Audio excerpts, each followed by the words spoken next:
ಒಂದು ಕಾಲದಲ್ಲಿ ರಾಮು ಎಂಬ ಬಡ ಹಪ್ಪಳದವನೊಬ್ಬ ರಸ್ತೆ ಬದಿಯಲ್ಲಿ ಹಪ್ಪಳ ಮಾರ್ತಿರ್ತಾನೆ. ಹಪ್ಪಳ ತಗೊಳ್ಳಿ, ಹಪ್ಪಳ ತಗೊಳ್ಳಿ, ಕಡಿಮೆ ಬೆಲೆ ಮತ್ತೆ ಸ್ವಾದಿಷ್ಟವಾದ ಹಪ್ಪಳ. ಅಂಕಲ್ ಅಂಕಲ್, ನನಗೂ ಹಪ್ಪಳ ಕೊಡಿ. ನನಗೂ ನನಗೂ ಆ ಹಪ್ಪಳ ಬೇಕು. ಸರಿ ಮಕ್ಕಳೇ, ಎಲ್ರಿಗೂ ಸಿಗುತ್ತೆ ಈ ಹಪ್ಪಳ. ಇದು ತಗೊಳ್ಳಿ, ನೀನು ತಗೋ. ಅರೆ ಅಲ್ಲಿ ನೋಡಿ, ಎದುರು ಕಡೆ ಕೆಟ್ಟ ಪೊಲೀಸ್ ಅಂಕಲ್ ಬರ್ತಿದ್ದಾರೆ. ನಡೀರಿ, ಎಲ್ರೂ ಇಲ್ಲಿಂದ ಹೋಗೋಣ, ಇಲ್ದಿದ್ರೆ ಅವರು ತೊಂದ್ರೆ ಕೊಡ್ತಾರೆ. ಅಯ್ಯೋ ಇಲ್ಲ, ಇವನ್ ಯಾರೋ ದುರಾಸೆ ಮತ್ತೆ ಕೆಟ್ಟ ಮನುಷ್ಯ ಅನ್ಸುತ್ತೆ. ಆದ್ರೆ ಇಲ್ಲಿಗೆ ಯಾಕೆ ಬರ್ತಿದ್ದಾನೆ ಇವನು? ಅಯ್ಯೋ ದೇವ್ರೆ! ಅಯ್ಯೋ ಲೇ ಹಪ್ಪಳ ಮಾರೋನೆ, ನಿನ್ನ ಹತ್ರನೇ ಮಾತಾಡ್ತಾ ಇರೋದು.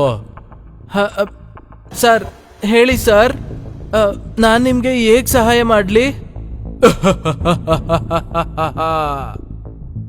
ನಿನ್ನಂತ ಬಡವನಿಗೆ ಯೋಗ್ಯತೆನೇ ಇಲ್ಲ. ನೀನು ನನಗೆ ಅಂದ್ರೆ ಈ ಬಬ್ಬರ್ ಸಿಂಗ್ಗೆ ಸಹಾಯ ಮಾಡ್ತೀಯಾ? ಹೇಳೋ, ನಡಿ, ಈಗ್ಲೇ ನನಗ ಹಪ್ಪಳ ಕೊಟ್ಬಿಡು ಬೇಗ.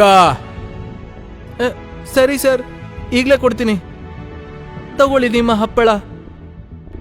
ಓ ಶೆಟ್, ಎಂತ ಹಪ್ಪಳ ಇದು? ಸ್ವಾದಿಷ್ಟವಾಗಿಲ್ಲ, ಏನೂ ಇಲ್ಲ. ಖಂಡಿತವಾಗ್ಲೂ ಇದು ಚೆನ್ನಾಗಿಲ್ಲ. ಕ್ಷಮಿಸ್ಬಿಡಿ ಸರ್, ಆದ್ರೆ ಹಪ್ಪಳನಂತೂ ತುಂಬಾ ರುಚಿಯಾಗಿ ಮಾಡಿದ್ದೆ. ಆದ್ರೆ ಏನ್ ನಾನು ಸುಳ್ಳು ಹೇಳ್ತಾ ಇದ್ದೀನಾ? ಹೀಗೆ ಹೇಳಿ ಪೊಲೀಸಿನವ ಹೊರಟು ಹೋಗ್ತಾನೆ. ದುಡ್ಡಾದ್ರೂ ಕೊಟ್ಬಿಟ್ಟು ಹೋಗಿ ಸರ್.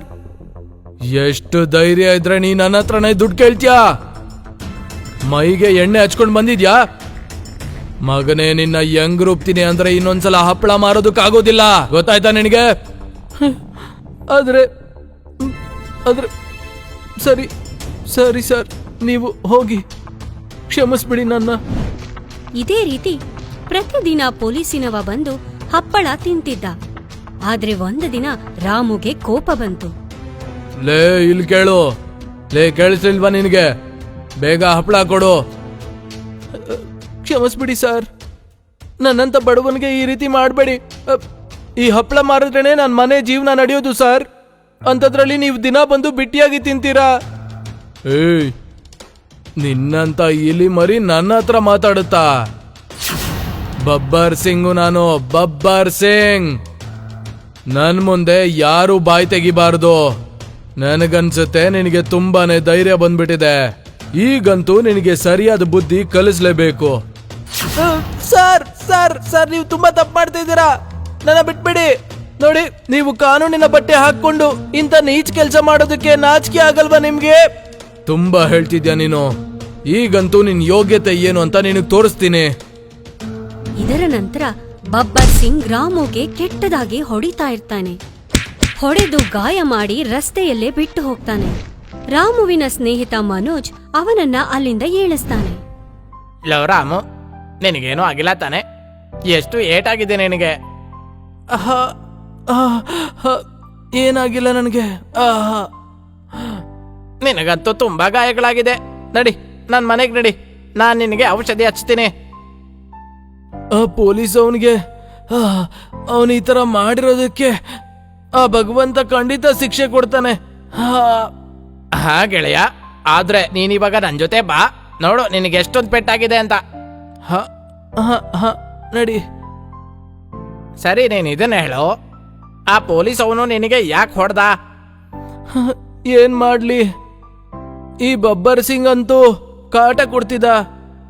ಗೊತ್ತಿಲ್ಲ ಯಾಕೆ ಈ ಪೊಲೀಸ್ ಅವರು ಕಾಕಿ ಹಾಕೊಂಡ್ಮೇಲೆ ಅವ್ರನ್ನೇ ದೇವ್ರು ಅನ್ಕೊಂಡ್ಬಿಡ್ತಾರಲ್ಲ ಅಂತ. ಕಾನೂನಿಗೆ ಬೆಲೆನೂ ಕೊಡಲ್ಲ, ಮನುಷ್ಯತ್ವನೂ ಇರಲ್ಲ, ಬರೀ ಅವರ ಉಪಯೋಗ ನೋಡ್ಕೋತಾರೆ. ಬಬ್ಬರ್ ಸಿಂಗ್ ಅಂತ ಭ್ರಷ್ಟ ಪೊಲೀಸ್ ಅಧಿಕಾರಿಗಳು ಮನ್ಸು ಮತ್ತೆ ನಿಯತ್ತಲ್ಲಿ ನಮಗಿಂತ ಬಡವರಾಗಿರ್ತಾರೆ. ಅವ್ರಿಗೆ ಮನಸ್ಸು ಅನ್ನೋದೇ ಇರಲ್ಲ ಅನ್ಸುತ್ತೆ. ಅವನ್ ಪೊಲೀಸ್ ಆಗಿರೋದಕ್ಕೆ ಇಷ್ಟು ದರ್ಪ ತೋರಿಸ್ತಿದ್ದಾನಲ್ವಾ, ಈಗ ನಾನು ಕೂಡ ಪೊಲೀಸ್ ಆಗಿ ತೋರಿಸ್ತೀನಿ. ಏನ್ ಮಾತಾಡ್ತಿದ್ಯಾ ರಾಮು? ಈ ರೀತಿಯ ನಿರ್ಧಾರಗಳು ಅಚಾನಕ್ ಆಗಿ ತಗೊಳಕ್ಕಾಗಲ್ಲ. ಅಚಾನಕ್ ಆದ್ರೂ ಸರಿನೇ, ನಾನ್ ನಿರ್ಧಾರ ಅಂತೂ ಮಾಡೇ ಬಿಟ್ಟಿದ್ದೀನಿ. ತನ್ನ ಛಲ, ದೃಢ ನಿಶ್ಚಯ ಹಾಗೂ ಪರಿಶ್ರಮದಿಂದ 6 ವರ್ಷಗಳ ನಂತರ ರಾಮು ಇನ್ಸ್ಪೆಕ್ಟರ್ ಆಗ್ತಾನೆ. ಎಲ್ರಿಗೂ ನಮಸ್ಕಾರ. ನಾನು ಇನ್ಸ್ಪೆಕ್ಟರ್ ರಾಮು. ಅದೇ ಹಪ್ಪಳ ಮಾರ್ತಿದ್ದ ರಾಮು ಕಂಡಿಡಿದ್ರ? ಈಗ ನಾನು ನಿಮ್ಮೆಲ್ಲರ ಸೇವಕ. ನಾನು ಇಂದಿನಿಂದ ನಿಮ್ಮ ಸುಖಕರವಾದ ಜೀವನಕ್ಕೆ ನಿಮಗೆ ಸೇವೆ ಮತ್ತೆ ರಕ್ಷಣೆ ಮಾಡ್ತೀನಿ. ಇವತ್ತು ನಾನು ನಿಮ್ಮೆಲ್ಲರ ಮುಂದೆ ಒಂದು ಮುಖ್ಯವಾದ ಘೋಷಣೆ ಮಾಡಬೇಕು ಅಂತಿದ್ದೀನಿ. ನಮ್ಮೆಲ್ರಿಗೂ ಗೊತ್ತಿರೋ ಹಾಗೆ ನಮ್ಮ ಮಧ್ಯೆ ತುಂಬಾ ಭ್ರಷ್ಟವಾದ ಅಧಿಕಾರಿಗಳಿರ್ತಾರೆ.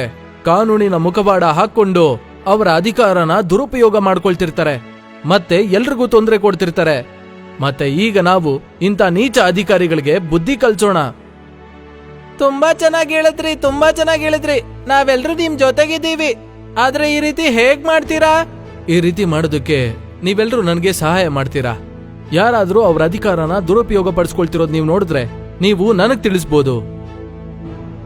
ಅಣ್ಣ, ನಿಮಗೆ ಕಾಟ ಕೊಡ್ತಿದ್ನಲ್ಲ ಆ ಪೊಲೀಸು, ಆ ಬಬ್ಬರ್ ಸಿಂಗ್ ಇನ್ನೂ ಎಲ್ರಿಗೂ ಕಾಟ ಕೊಡ್ತಿದ್ದಾನೆ. ಅಂಗಡಿಯಿಂದ ಬಿಟ್ಟಿಯಾಗಿ ವಸ್ತುಗಳು ತಗೊಂಡೋಗ್ತಾನೆ. ಆ ಭ್ರಷ್ಟ ಪೊಲೀಸ್ ಅಧಿಕಾರಿನ ಸರಿ ಮಾಡೋದು ಈಗ ನನ್ನ ಕರ್ತವ್ಯವಾಗಿದೆ. ಯಾವಾಗ್ಲಾದ್ರೂ ಬಬ್ಬರ್ ಸಿಂಗ್ ತಪ್ಪು ಮಾಡೋದನ್ನ ನೋಡಿದ್ರೆ ನಿಮ್ಮಲ್ಲಿ ಯಾರಾದ್ರೂ ಅದನ್ನ ಫೋಟೋ ತೆಗೆದು ಅಥವಾ ವಿಡಿಯೋ ತೆಗೆದು ನನಗ್ ಕಳಿಸ್ಬಿಡಿ. ಮುಂದಿನ ಕೆಲ್ಸನ ನಾನ್ ನೋಡ್ಕೋತೀನಿ. ಹಾ, ಇದಂತೂ ಒಳ್ಳೆ ಉಪಾಯ. ಸರಿ, ನಾವಿದೇ ರೀತಿ ಮಾಡ್ತೀವಿ. ಏ ಟೀ ಅಂಗಡಿ ಅವನೇ, ಇಲ್ಲಿ ಬೇಗ ನನಗೆ ಒಂದು ಕಡಕ್ ಟೀ ಕೊಡು. ಮೊದಲು ದುಡ್ಡು ಕೊಡಿ ಸಾರ್. ಲವ್, ಇವತ್ ನಿನಗೇನ್ ದುರಂಕರ ಆಗಿದ್ಯಾ? ತಲೆ ಗಿಲೆ ಕೆಟ್ಟೋಗಿದ್ಯಾ ಹೇಗೆ? ತಲೆ ಅಂತೂ ಈಗ ನಿಮಗ್ ಕೆಡುತ್ತೆ ಸಾರ್. ನಿನಗೆ ಇಷ್ಟು ಧೈರ್ಯನಾ? ಹಲೋ, ಹೇಳಿ ಇನ್ಸ್ಪೆಕ್ಟರ್ ಸಾರ್. ಬಬ್ಬರ್ ಸಿಂಗ್, ಈಗಲೇ ಸ್ಟೇಷನ್ಗೆ ಬಾ. Babbar Singh reporting sir. ಬಬ್ಬರ್ ಸಿಂಗ್, ಇವತ್ತು ನಿನಗೊಂದು ಒಳ್ಳೆ ಉಡುಗೊರೆ ಇದೆ ನನ್ನ ಹತ್ರ. ನೀನು ಟೀ ಅಂಗಡಿಯವನ ಹತ್ರ ಮಾಡಿದ ಘನಕಾರ್ಯನ ಯಾರೋ ರೆಕಾರ್ಡ್ ಮಾಡಿ ಹೆಡ್ ಆಫೀಸ್ಗೆ ಕಳ್ಸಿದ್ದಾರೆ. ಅದಕ್ಕೋಸ್ಕರ ನಿನ್ನ ಸಸ್ಪೆಂಡ್ ಮಾಡ್ತಾ ಇದ್ದೀನಿ. ಮತ್ತೆ ಈಗ್ಲಾದ್ರೂ ಒಬ್ಬ ಹಪ್ಪಳ ಮಾರೋನ್ ಬೆಲೆ ಏನು ಅಂತ ನಿನಗೆ ಗೊತ್ತಾಯ್ತು ಅಂತ ಅನ್ಕೊಳ್ತೀನಿ. ಹಾಗಾದ್ರೆ ನೀನು ಆ ಹಪ್ಪಳ ಮಾರೋನಾ? ಹಾ, ನಿಮ್ಮಂತ ಭ್ರಷ್ಟ ಅಧಿಕಾರಿಗಳಿಗೆಲ್ಲ ಬುದ್ಧಿ ಕಲ್ಸೋದಕ್ಕೆ ನಾನೀಗ ಪೊಲೀಸ್ ಆಗ್ಬಿಟ್ಟಿದ್ದೀನಿ. ನಾವ್ ಯು ಕ್ಯಾನ್ ಗೆಟ್ ಲಾಸ್ಟ್. ಹಳ್ಳಿಯಲ್ಲಿ ನಿಷ್ಠಾವಂತ ಪೊಲೀಸ್ ಇನ್ಸ್ಪೆಕ್ಟರ್ ಬಂದ ಕಾರಣ ಹಳ್ಳಿಗರೆಲ್ಲ ನೆಮ್ಮದಿಯಿಂದ ಬದುಕ್ತಾರೆ. ನಿಮ್ಗೆ ನಮ್ಮ ವಿಡಿಯೋ ಇಷ್ಟ ಆಗಿದ್ರೆ ಕೂಡಲೇ ನಮ್ಮ ಚಾನೆಲ್ ಅನ್ನ ಸಬ್ಸ್ಕ್ರೈಬ್ ಮಾಡಿ. ಮತ್ತೆ ವಿಡಿಯೋನ ಲೈಕ್ ಮತ್ತೆ ಶೇರ್ ಮಾಡೋದನ್ನ ಮರಿಬೇಡಿ. ಧನ್ಯವಾದ.